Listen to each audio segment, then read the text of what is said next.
How did the Industrial Revolution and war impact something seemingly unrelated like typographic design? Let's take a look. For this lecture, I'd like to begin by reading a poem. Bent double like old beggars under sacks, knock-kneed, coughing like hags. We cursed through sludge, till on the haunting flares we turned our backs and towards our distant rest began to trudge. Men marched asleep, many had lost their boots, but limped on. Bloodshod, all went lame, all blind, drunk with fatigue, deaf even to the hoots of disappointed shells that dropped behind. Gas! Gas! Quick, boys! An ecstasy of fumbling, fitting the clumsy helmets just in time. But someone still was yelling out and stumbling, and floundering like a man in fire or lime. Dim, through the misty panes and thick green light, as under a green sea, I saw him drowning. In all my dreams, before my helpless sight, he plunges at me, guttering, choking, drowning. If in some smothering dreams you too could pace behind the wagon that we flung him in, and watch the white eyes writhing in his hanging face, like a devil sick of sin. If you could hear at every jolt the blood come gargling from the froth-corrupted lungs, obscene as cancer, bitter as cud, of vile, incurable sores on innocent tongues. My friend, you would not tell with such high zest to children ardent for some desperate glory, the old lie, dulce et decorum est pro patria mori. It is sweet and worthy to die for your country. Wilfred Owen, 1918. An extraordinary transformation took place in the hearts of poets and artists in the first 2 decades of the 20th century. It was a wide, sweeping creative revolution throughout a decayed European society. As a result of World War I's unprecedented death and destruction, a rejection of old values and ideals brought new, radically different thinking. Artists and writers who fought on the front lines of battle questioned their social role and the art they created. There was a shift away from the spiritual and subjective view of the world and a focus on reforming the social and political world. There was a sense that a great civilization was destroying itself. Artists created a completely original artistic language with little relationship to anything that preceded it. To understand why this war had such a profound and lasting effect, we must first understand what made World War I so different from other wars. It was labeled the war to end all wars. Never had a civilized society seen such devastation and carnage. The innovation of machine guns and other new weapons of mass destruction were a direct result of the Industrial Revolution. These machines of death obliterated the lives of millions of human beings in World War I. The romantic myth of late Victorian society was of the hero going off to do his duty to protect his homeland. It was basically an idealistic view of the Western Front that would quickly be shattered. One soldier wrote, "I leave full of ardor. I wish to die a hero, thinking of God and France." Civilians and soldiers alike believed in the inevitability of the victory due to their superior moral qualities. They marched heroically into a barrage of machine gun fire as the men in the front lines fell on their own advancing soldiers. One soldier wrote, "We couldn't advance because the enemy machine guns mowed us down." Another explained, "I assure you that I have the most frightful depression from this terrible, endless massacre. You need your head screwed on not to go mad." After the spring offense of 1917, mutinies involved over 40,000 troops. Soldiers from the French 70th Regiment wandered through the street with the red flag and fired their revolvers. The 71st Regiment smashed their tools and refused to work. One letter summed it up. "The soldiers are not pleased. For 3 years, they've been dying without knowing why or for whom. It's scandalous." As many as half of the men who died in World War I were unidentified or unidentifiable. At Gallipoli, bodies were dumped into collective graves along with their identification tags. Tens of thousands of families were simply told the men were missing in action. They were left with the excruciating agony of not knowing what had happened to their sons, their husbands, or their fathers.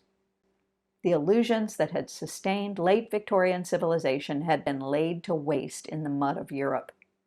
By the end of the war, there were over 37 million dead or wounded.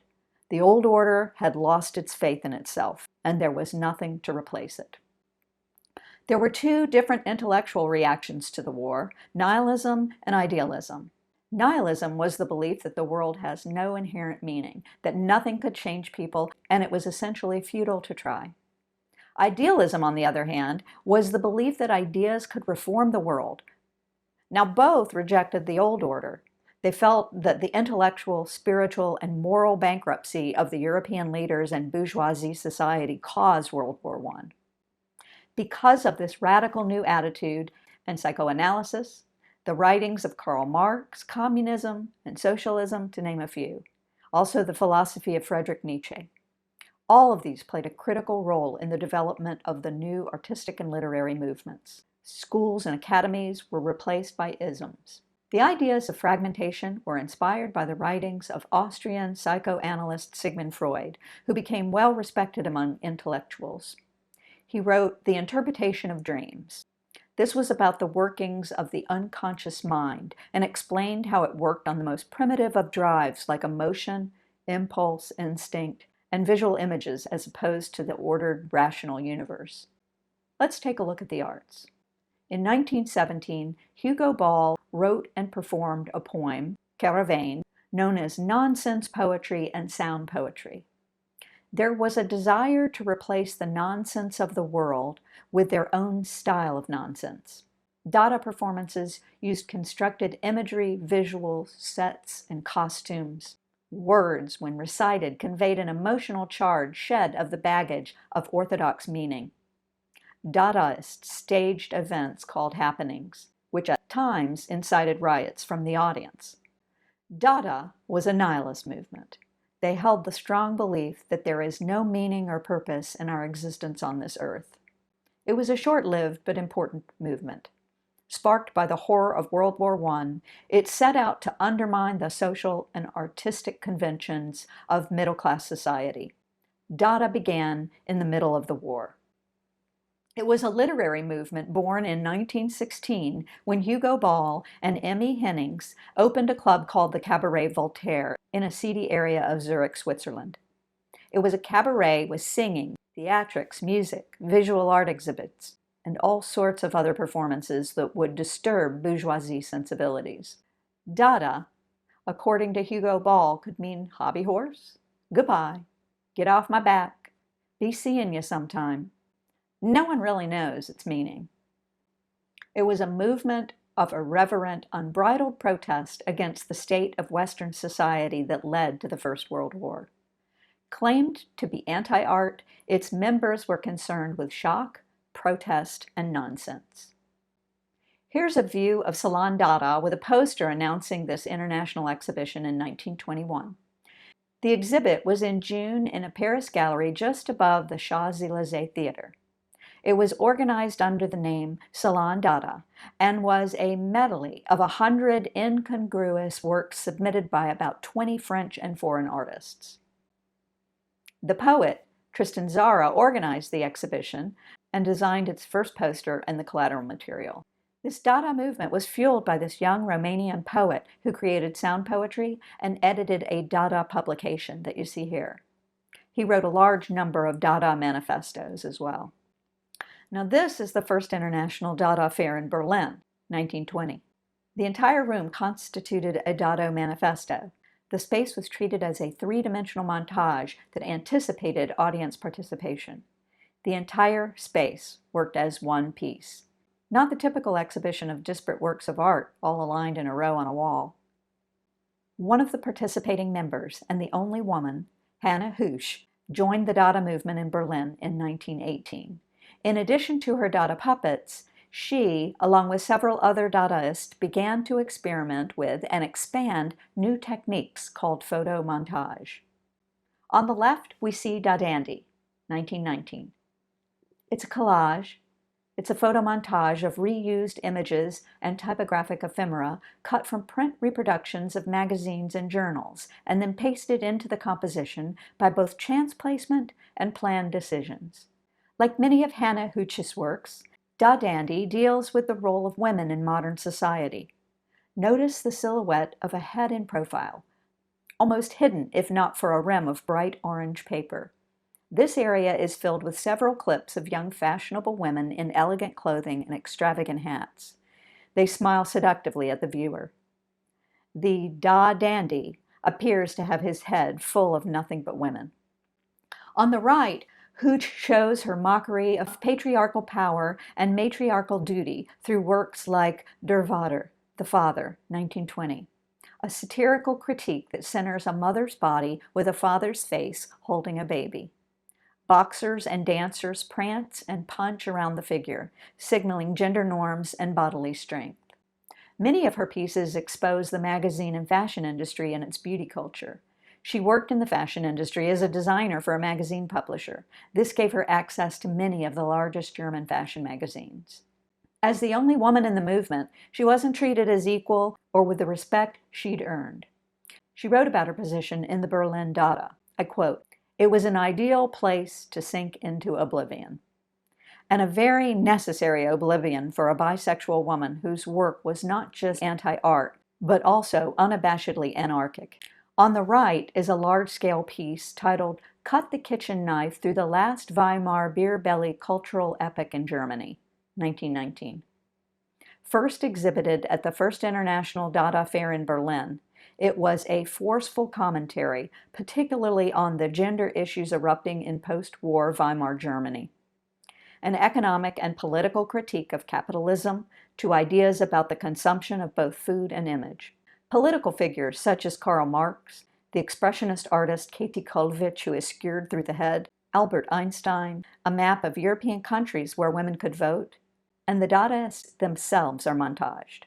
It conveyed her stance on women's roles in society, art world misogyny, and current political affairs. It satirizes Weimar politics and emphatically announces that art is under new management. Kurt Schwitters was another artist not readily accepted into the group, he for being too middle class or bourgeoisie. Schwitters created a non-political offshoot of the group, a one-man art movement that he titled Merz, which is Kommerz for short. The shortened word was originally clipped from a bank advertisement in the local newspaper. He created a new art form with his collage, which was completely different from anything seen before. He used scraps from everyday industrial society and assembled it into his Merz collages. His Merz pictures were found material, discarded trash that he would find as part of everyday modern life. He collaged it, giving Dada a greater sense of design and intent with less chance placement. Merz was a term that Schwitters often used in his work.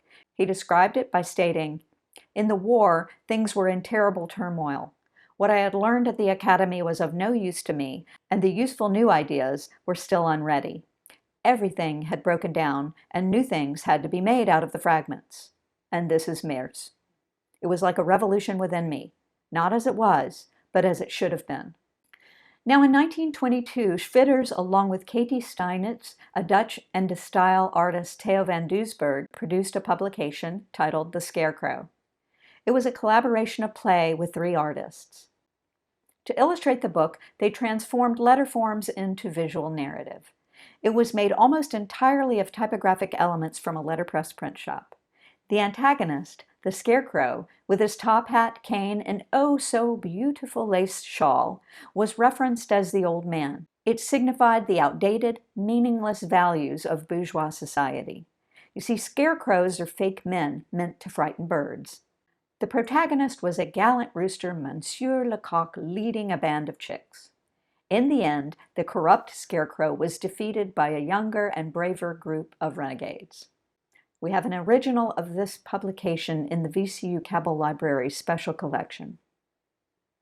Between 1923 and 1932, Kurt Schwitters published 21 issues of Merz magazines. Here are just some of the covers and pages from the publications.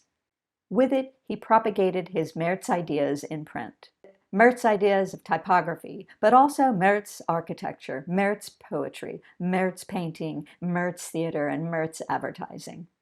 Speaking of advertising, during this period, Schwitters ran a successful design studio. and these are pages from Merz 11, 1924. One of his major clients was Pelikan, an office supply manufacturer, and the spread on the right is an ad for Pelikan inks. Schwitters applied the methodologies of his Merz collage work to the designs for his advertising clients. In turn, the intellectual underpinnings of Dada reached a broader mass audience. One of the founding members of the Berlin Dadaists, John Heartfield, was born Helmut Herzfeld. He anglicized his name in protest against the German military that he despised. He became John Heartfield. He used photomontage as propaganda against the Nazi Party. This is a poster attacking the press from 1930. The press was controlled by Hitler's Minister of Information, or his propaganda chief, Joseph Goebbels. Heartfield's visual and verbal commentary is clear. The headline in this work states, "Whoever reads the bourgeois press turns deaf and blind. Away with these stupidity-causing bandages." In 1933, Heartfield fled Germany, but continued to antagonize Nazi leaders through the mail with postcards. On the left is titled "Just Like Medieval Times." The headline reads, "Just like the Middle Ages, so is the Third Reich." Two images are juxtaposed. In the Middle Ages, prisoners were broken on wheels. Now, the Nazi victim is broken on the swastika. Notice how another layer of symbolism resembles Christ draped on the German swastika. On the right, "Hurry, the butter's all gone," is from 1935. In this postcard, the family is gathered around the dinner table, shoveling weapons into their mouths. Even the baby is teething on artillery, and the dog is licking a huge bolt for his bone. The quote at the bottom says, "Iron has always made a nation strong. Butter and lard have only made the people fat." Heartfield was referring to the food shortages during that time. Money was going to artillery as food was being rationed, and more German citizens were poverty-stricken and starving. The popular German expression was, "Guns are better than butter." Heartfield, unlike other photomontage artists, hired photographers and staged many images for his concepts. This one is Blood and Iron, 1934. The executioner's blood-stained axes form the Nazi swastika. His images say it all. This is titled Mimicry from 1934. Hitler's chief of propaganda, Joseph Goebbels, stands behind Hitler, posing him as Karl Marx. Through Nazi propaganda efforts, Goebbels was parading Hitler as a socialist leader for the workers. And Heartfield used several symbols of communism in this communication: Karl Marx and the worker's sickle and hammer. The image on the left is the actual retouched photo Heartfield used to strip into his composition. You can see the airbrushing and the staged studio set in the background, with the collaged elements layered on top. These are two covers for AIZ, a socialist anti-bourgeois publication. Its content gave a socialist perspective and was produced for the German workers. In the cover on the left, Heartfield used gun shells to create a cathedral. They symbolize the underlying meaning of the arms race. The new church, a swastika, a $, and a pound sign top the towers. The cover on the right reads, "The meaning of the Hitler salute. Millions are behind me. 1932.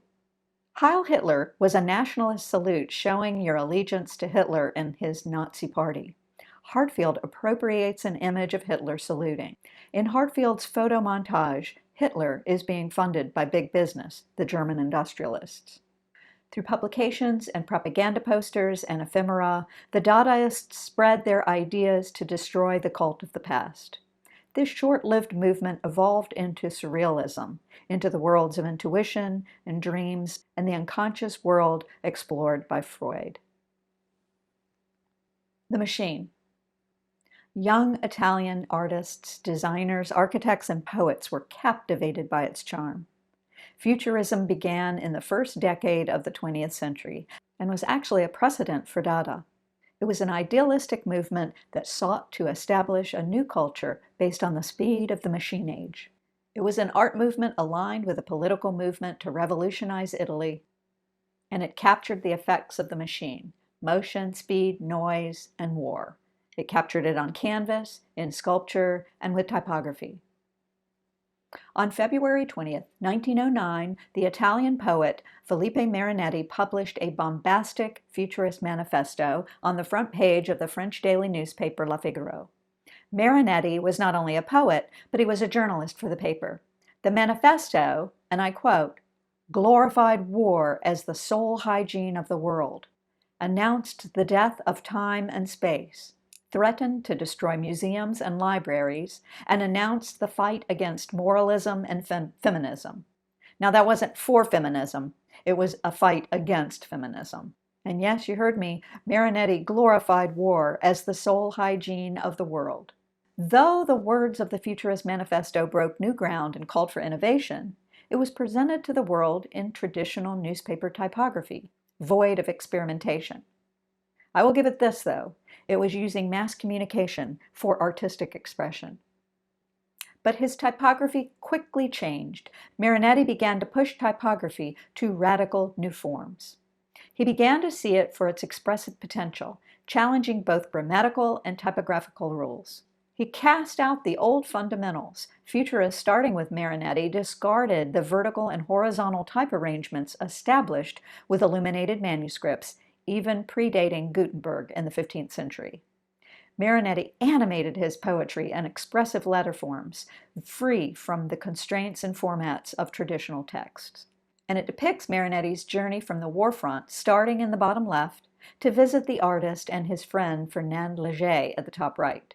The M's and W's formed the mountain tracks. In 1919, he created what he called the Words in Freedom, and with it, he announced the liberation of the typographic page. Cut and collage type no longer sat silently on the page, conformed to rigid restrictions of horizontal and vertical alignment. New typographic design, Words in Freedom, was born, and this publication expresses Marinetti's typographic revolution. In this case, the letter CHAIR, it was the futurist Words in Liberty, mixing upper and lower case in a variety of weights and fonts printed in red run up the side of the page. Marinetti's use of visual plus verbal elements radically obliterated the 400-year-old rules of typographic design. The title means flesh, and his words mix with mathematical equations to express the intensity of love. Using type to illustrate poetry is not original to Marinetti. Concrete expressions of typographic form can be dated as far back as 300 BC with shape poems by Simmias of Rhodes. As a young reporter for the French publication Gil Blas, Marinetti was sent to the front lines of battle to cover the First Balkan War. 1 year later, Marinetti translated the sounds and images of battle into a revolutionary book, Zang Tum Tum. It was first a performance that he turned into a printed publication. He would perform his poems in public, and he took the sounds of his poetry and his performance, and he altered them into typographic printed matter. Notice on the inside spread on the right, its recto, or right page, reads as a reporter's account of the 3-day battle. Marinetti's style was to use expressive typography with poetic impressions. This he called multilinear lyricism, using type of various sizes, accentuating the onomatopoetic effect. Typography expresses the machine gun fire, thundering cannons and exploding hand grenades. On the verso, or left page, typography becomes image. We see a photojournalistic account of a disguised Bulgarian assault. It illustrates an unmanned hot air balloon flying at a height of 400 meters over a small Turkish town. Aerial bombs are being dropped as telegraph signals alert of enemy troop movements. Stripped of the emotional and psychological effects of war, the copy on the recto reads as mathematical statistics. 3,000 starving, shoot on the post, all 100, all 300, all 2,000, 5 shells, 2 shells, 3 shells, 8 shells. Marinetti created a staccato cadence to capture and recount the battle in words spoken and type read. In Zang Tum Tum, Marinetti wanted the marks on the page to function as expressively and phonically as a theater performance. Marinetti's experience in the trenches of World War I are echoed in this poem of violent noise and the chaos of battle. New typographic design, Words in Freedom, was born. He wrote, The book will be the futurist expression of our futurist consciousness. When necessary, we shall use 20 different typefaces. This seminal book represents a decisive turning point for 20th century typography. Fortunato da Pero applied the futuristic philosophy of Marinetti to graphic design. An Italian graphic designer, he's best known for his famous portfolio book, Da Pero Futurista, 1927. Also, it's known as the Bolted Book. Bolted Book because the novel nuts and bolts binding the pages together are an homage to the mechanical age. The Bolted Book was a groundbreaking typographic experiment. The book itself was a portfolio, a business card, and a portable museum. When the bolts were removed, the pages could be pinned up on a wall, exhibition style. It expresses the machine age through the metal materials of its binding. Unlike Zang Tum Tum, which is a book published by the artist, free of a publishing house, Da Pero Futurista has a publisher, Dynamo Azari, and they weren't afraid to put it all over the cover of the book. We have a facsimile of this beautiful printed publication housed in our Cabell Library Special Collections. Page 1, the title page, is printed in orange and blue on cream paper and reproduces the cover design. Page 2 shows Fortunato da Pero's signature. It covers his work from 1913 to 1927. Letterpress typography is locked up in experimental and dynamic diagonal layouts, and the papers used vary in both colors and weights throughout the publication. While the text, mostly in black and red inks, employs different typefaces. Da Pero plays with font sizes and orientations to create geometric patterns from the text itself.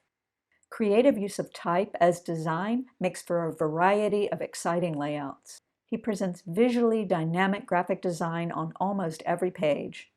Some blank pages were bound into the book as well, showing off the materiality of the book. I'll end this lecture with several more pages to show the variety of Da Pero's designs.